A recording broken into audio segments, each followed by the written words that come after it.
All right, so we move on to molecular carcinogenesis. So we introduced the different gene families earlier, no? Pakisabi nga po sa akin, oncogene is good or bad? Bad. Tumor suppressor gene. Good. Bad. Uy, tumor suppressor gene. Good. Siya. Good daw. Oh. Mutator genes. Bad. Bad siya. Pero saan siya nanggaling, class? Ayan, no? Galing siya sa DNA repair genes. Pag nasira ang DNA repair genes, that's what you call now a mutator gene. Okay? So let's be clear on that. So again, review lang natin. Proto-oncogenes are good or bad? They are good. Okay? But when you mutate them, you convert them to the bad genes, which are your oncogenes. Okay? Your tumor suppressor genes are good, but if you lose its function, it can lead to cancer formation. Okay? Which makes sure, tandaan nyo class, itong dalawa, genes to. Proto-oncogenes, tumor suppressor genes. Which makes sure that these two are doing well. It's actually your DNA repair genes. Okay? So, pag nasira si DNA repair gene, pwede bang masira si proto-oncogene? Yes. Yes. Pag nasira si DNA repair gene, umuulan na, pwede bang masira si tumor suppressor gene? Yes. Yes also. Balik tayo. What type of mutation is your proto-oncogene conversion to oncogene? Dominant. Dominant. What is the type of mutation that you destroy or lose the function of TS gene? Recessive. Recessive. Okay. What is the type of mutation if you destroy DNA repair genes? Recessive. Dominant and recessive. Oh. Ano? Both po. Both. No? Tama si Is, both. Kasi nga, balik tayo kanina, siya ang nag-check nitong dalawa. Pag nasira itong dalawa, you lead to both dominant and recessive mutation. Okay? Clear yan, ha? So, again, if you destroy your DNA repair genes, we call that now mutator genes. They cause mutation of both the proto and the tumor suppressor gene. Okay? Class, anong importante rin, your oncogenes, you have the cellular components na meron tayo galing sa proto-oncogenes nyo, but you can also get it from your viruses. Nakakalungkot, viral infection can also lead to cancer formation. Okay? There. This is just to introduce to you the signal transduction pathway class. Teka, may mas madali. What are the key players for signal transduction? Alam nyo na yan. Ito, di ba? Proteins bind to receptors and they signal different second messengers to cause DNA transcription and gene expression. Correct? Okay. Ito pala siya. Okay? Again, what's the signal transduction class? You have growth factors, you have receptors, and then you have secondary messenger signals that would lead to gene expression. Okay? That's the regular signal transduction. Ano napansin nyo, class? All of these signals, all of these molecules are proteins. And as we mentioned earlier, proteins would come from your genes. Okay? So this is one way to present it. This is another way also to present it. Basta ang tandaan nyo, itong mga to na may 3-letter abbreviations are your genes and they actually code for, like for example, cis and hist code for growth factors. All of these, RET, FMS, code for receptors and so on. The RAS code for intracellular transducers, okay, and so on, okay? And the BCL, BAX, and BAD codes for regulators of the cell cycle, okay? So your genes code for proteins, okay? These are actually considered proto-oncogenes, but they realize that upon studying cancer, they realize that mutations of the different genes that code for these certain proteins can lead to cancer. And that is what we call now dominant mutation. That's the production of oncogenes. Okay? Example is your RAS gene. Okay? So RAS is the rat sarcoma virus. It's in chromosome 12 and it has GTPase activity. So Pag nasira si RAS, masisira rin yung GTPase activity and it will cause abnormalities in signal transduction. So class, this table will just show you, I will not go in detail, para lang malaman nyo yung meaning ng mga most prominent oncogenes. Ito po ang ibig sabihin nila. And where, what chromosome they reside in. Okay?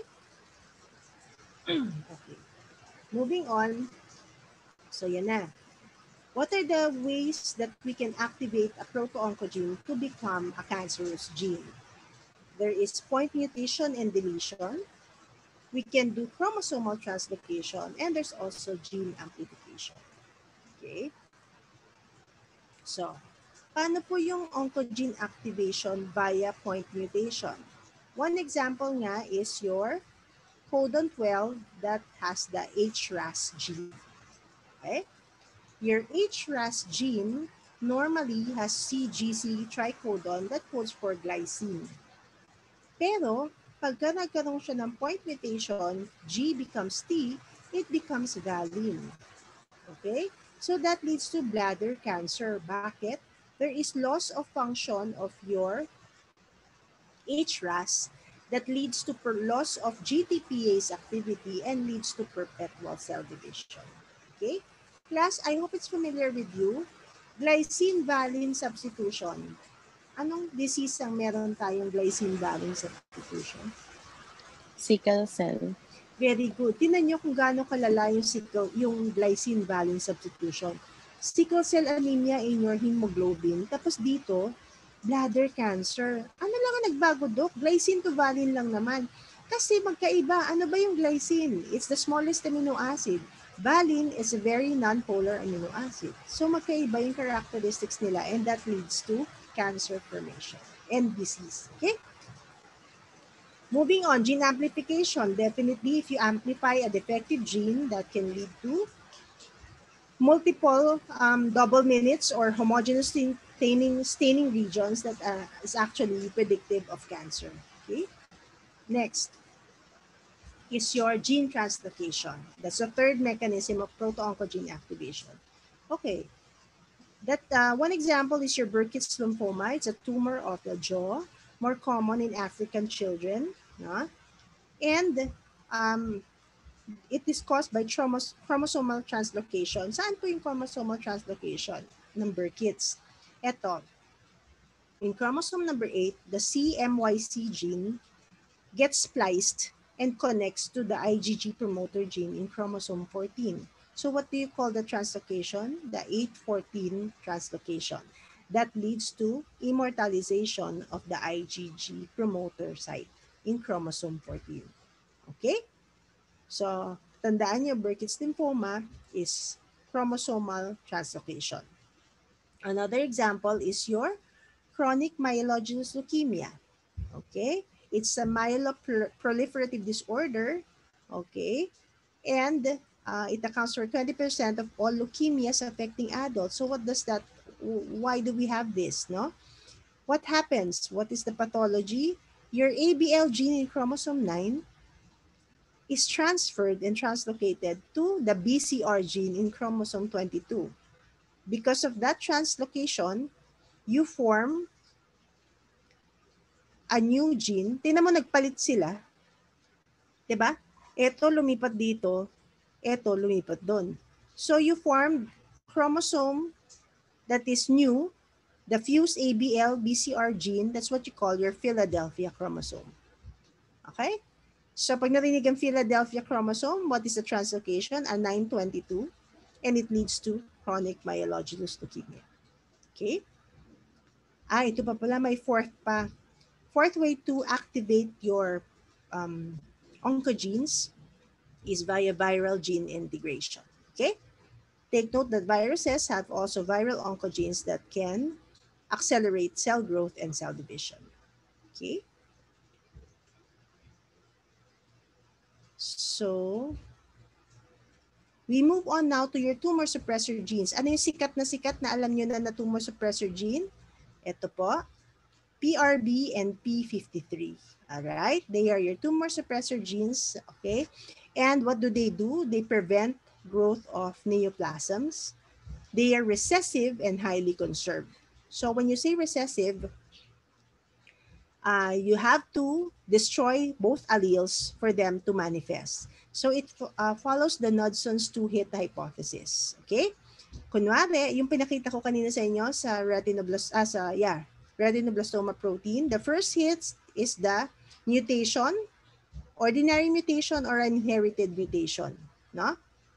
And the second hit leads to gross chromosomal loss. Pwedeng meron kang wild type, normal. Bad lifestyle, you lose the first. And then second lifestyle, there's gross chromosomal loss. Pwede rin naman, minana mo na, inherited. Tapos, na-lose mo yung second. Okay? So, that's just the summary. No? So, eto class ang aaralin nating mabuti. We're done with PRB and then we will discuss P53. But please take note, may iba pang tumor suppressor genes and one of the most popular is your BRCA1 and 2. BRCA is the breast cancer gene. No? It's not only found in breast cancer but also causes ovarian cancer. Okay?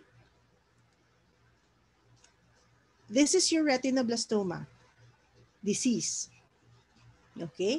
It is hereditary and sporadic. It is rare childhood malignancy that can be inherited or basta lang na-develop.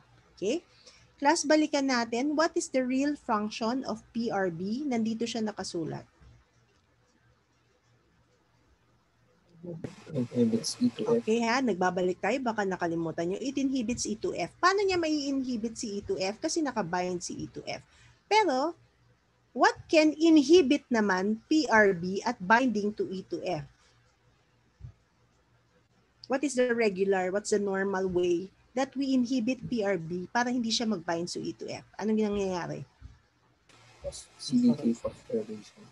The phosphorylation. Okay, may phosphorylation dyan. So, no, this is the phosphorylation. Phosphorylation.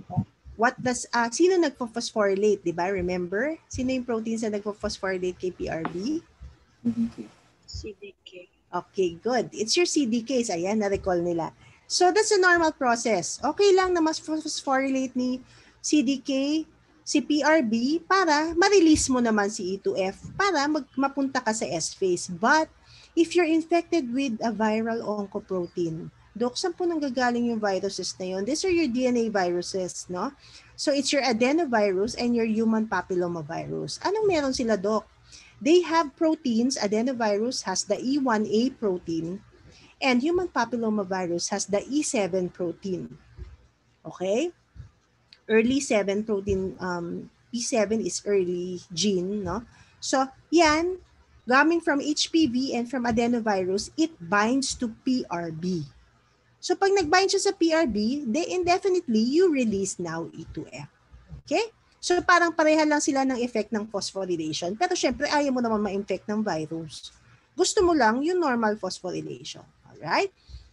Punta na tayo po sa P53. What do we call P53, class?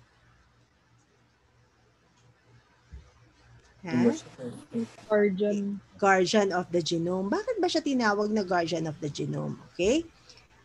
It's located in chromosome 17. Okay? So, actually, your P53 is not active all the time. Yeah. It's not active all the time. It is bound to MDM2, which means mouse double minute homolog 2. Pero, what is the stimulus for P53 to be released? Kita nyo to sa taas, class. Anytime that the cell experiences DNA damage, if there are abnormalities, if there is hypoxia, any injury to the cell, sabihin ni guardian, ay, kailangan maging active na ako. Kaya si MDM2, i-release niya si P53. Ngayon, release na si P53, is already active. What will it do? It can, number 1, cause cell cycle arrest at gap 1, or number 2, it causes apoptosis at gap 2. Okay, kwentuhan ko kayo. Ito yung common kwento dyan. P53 is a checker and the guardian of the genome. Saan siya unang magiging active? At gap 1. Okay? At gap 1, P53 will check on your DNA. Hawakan niya, titignan niya. Pag nakita niya may DNA damage, can it repair directly? Si P53 mismo magdidirect? O guardian siya lang magsisignal? Take note, P53 just signals repair. Sinong tatawagin ni P53? Okay? I will call a CD. Sino? Narinig ko. P21 po. Si P? 21. Okay. Ano si P21, Jam? Si Jam ba to? Ano si P21? Remember kanina? What we call P21? It's the CDK inhibitor. Diba? It's one of your CDK inhibitors. So si P21, anong ginagawa niya pag nag-CDK inhibitor ka? Do you elongate the gap 1 or do you shorten gap 1? Elongate. You elongate, habaan mo si gap para maka-repair si P21. O, re-repair na ako. I arrest the cell cycle at gap 1. Repair. Pag natapos na si P21, pag alis niya, did you remove the inhibition in the CDK? Yes or no? Umalis na si P21. Ano, di ba? So, magtutuloy na ba yung cell cycle to DNA synthesis? Yes or no? Yes. Yes. Kasi umalis si CDK inhibitor. So, active na naman si CDK to phosphorylate PRB and to release E2F. So, now you progress to S phase. Di okay na. 2N DNA became 4N. What is the next stage after DNA synthesis? Gap 2. Yan na naman, sigurista si P53. Ay nako, I have to make sure na yung ni-repair ni P21 is correct. Check ko na naman si DNA. Pag check ko, ay, hindi siya na-repair. There is faulty repair of P21. Tatawagin mo pa ba si P21, palpak siya? Wag na, tawag ka na ng iba. Ang tatawagin mo, si BAX, si BAD, at si BID protein. They are called the pro-apoptotic proteins. Alright? So, when you call them, they will now stimulate apoptosis of the cell. Will there be mitosis that's happening? Wala na. Kasi you made sure that you killed the cell that can be a source of genetic injuries and mutations. Okay? Do we follow? I hope that's clear. Kaya guardian of the genome P53. All right? What are the two functions? DNA repair and apoptosis at gap 1 and gap 2 respectively. Okay? So class, nakikita niyo yung table dito, yung graph dito. Is it possible that for a person to have cancer but healthy ang P53? May cancer siya pero healthy ang P53 niya. Pwede po ba? Ha? Pwede yan, class. Anong klaseng mutation ang meron siya? Pag nagka-cancer ka, healthy ang P53 mo, anong klaseng mutation? Is it recessive or dominant? Recessive. Meron kang? Dominant. Healthy ang P53 hindi sira ang TS genes mo. Pero may cancer. So ano kayang cause? Baka dominant mutation. Okay? Class, what is the stimulus of P53? Anong ginagawa niya? DNA. Ito. Repair and apoptosis. Okay? So, balik ako sa question ko ha. Punta ako. Are you familiar with chemotherapy? Diba? What happens to chemotherapy if you give a chemotherapeutic drug? Sira niya yung healthy sa kayong cancer. Kills niya yung cancer cells. Oh, Tsaka yung normal cells. Pati normal cells damay. What is the mechanism, class? It's apoptosis. No? That is the mechanism. And so all chemotherapeutic drugs would stimulate P53 to signal apoptosis of both cancer and normal cells. Okay? So, pagka healthy ang P53 mo, ang chance of survival mo ang taas. Pero pag sira ang isa, lalo na sila yung second allele, tinan mo yung survival mo, ang baba-baba na. Okay? Pagka sira ang guardian of the genome, you cannot stimulate apoptosis. So will chemotherapy work for someone who has damaged P53? No. Yes or no? No. No. No. Anong mas common form of cancer? Recessive or dominant? Recessive. Recessive. So, is it also true that hindi lahat ng kinichemotherapy gagaling? Yes. Yes. So, huwag kayong masyadong nega sa mga oncologists. Di ba? Pag sinabi, magkikimo. Bakit hindi gumaling? Kinimo na't lahat-lahat. Kasi nga, baka meron siyang damage ng p53. Kaya hindi naging mas reactive ang kanyang cells to apoptosis. Okay? There is what we call the Li-Fromini syndrome class. Ito nakakatakot to. Tandaan niyo yung Li-Fromini syndrome. Pag narinig niyo yan, sure kayo, p53 ang damaged. No? Bakit? What is Li-Fromini syndrome? It's an individual with two or more multiple primary cancers in one person. Di ba nakakalungkot? May breast cancer ka, may colon cancer, may brain cancer. Okay? Tapos ang discovery nila at the different stages of life, kunwari na breast cancer diagnosed, ginamot, after 2 to 3 years in the remission, meron siya na namang colon cancer. Tapos meron na naman siyang ibang form of cancer, may leukemia, ganun. Bakit kaya? Okay? Dok, hindi naman siya metastasis, hindi siya secondary cancer. Galing siya sa iba-ibang klaseng cancer in one person. It's because p53, the guardian of the genome, is the one that is defective. Okay? So that's the Li-Fromini syndrome.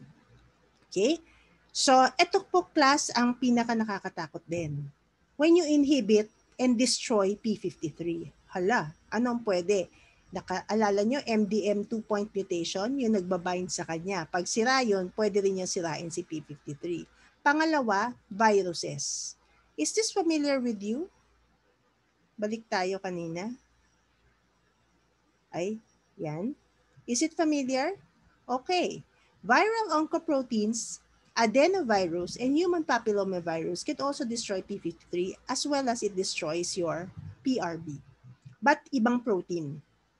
Your adenovirus, E1B, destroys p53, but the E1A destroys PRB. And HPV E6 protein destroys p53, but the E7 destroys the PRB. Siyempre, nalilito na kayo.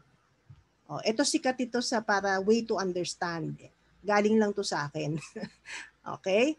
Ano po? Tingnan nyo. Adenovirus E1B. Look at the shape of B. Mukha siyang 3. So yung A, doon siya sa PRB. Okay. Ito naman 6. Multiple of 3. Ano yung isang E7? O yung E7, dun siya sa PRB. Okay? Wala lang, para lang ma-remember nyo. Yun na lang, tandaan nyo, no? Tatanong ko yun. Ito yung mga to.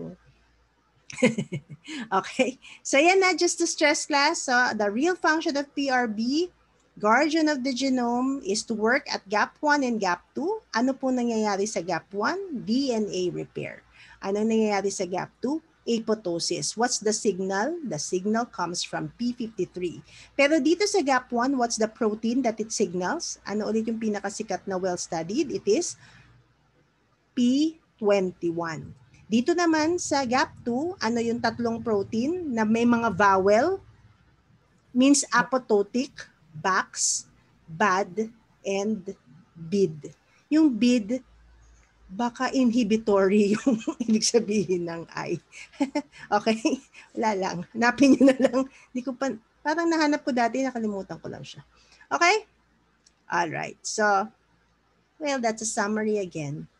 Okay? So, this is just to show you again, just to stress what viruses, what particular proteins in the protein viruses destroy p53. Again, adenovirus E1B, papovavirus, and the human papillomavirus E6 protein.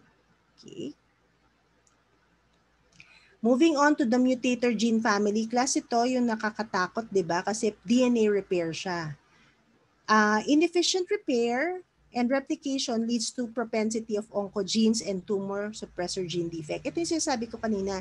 Pag sira ang DNA repair genes mo, you lead to formation of your mutator genes, and it both leads to a defect in oncogene and tumor suppressor genes. So both dominant and recessive mutation. Okay? It leads to formation of microsatellite instability. Pag nakita niyo yung microsatellite instability as a report in diagnostic procedures that are entertaining cancer, pag nakita mo MSI, matakot ka. Kasi it refers to DNA repair mutations. Okay? There. So, just to summarize this one, if you have DNA damage, if it's unrepairable, you can lead to aging of the cell and death of the cell. But If you repair using your DNA repair systems and it's repaired, okay ka lang. There is successful genetic stability, but the repair can also be erroneous, which leads to genetic instability and lead to cancer. Okay? Okay. So just to show you, this is your BRCA1 and 2. It is known both as a tumor suppressor gene and a DNA repair gene. Yan o, yan ang function ni BRCA. Basahin niyo po siya and please take note that it works with RAD51. So BRCA1 and BRCA2 plus RAD51 is the complete complex of proteins that causes DNA repair. No? So if anything of that is mutated, it can lead to faulty DNA repair mechanisms. Okay, so this is the summary. The different conditions, no, the genes that are affected, and the different clinical features. So anong tatandaan? Pag sinabing Li-Fraumeni syndrome, anong gene ang defective? P53. Okay, pag sinabing breast cancer, what gene? BRCA1 and 2. Pag sinabing ito, hindi ko na-stress. Retinoblastoma, obvious naman. Ito class, MSH2 is hereditary non-polyposis cancer. It leads to colorectal CA. No? So this is a DNA mismatch repair gene. Okay? Mutator gene yan. Okay? Alright, so we will be ending part 1. So if your proto-oncogene gains function and is converted to an oncogene, if your TS gene and your DNA repair gene loses their function, it leads to cancer formation. Okay? Huh.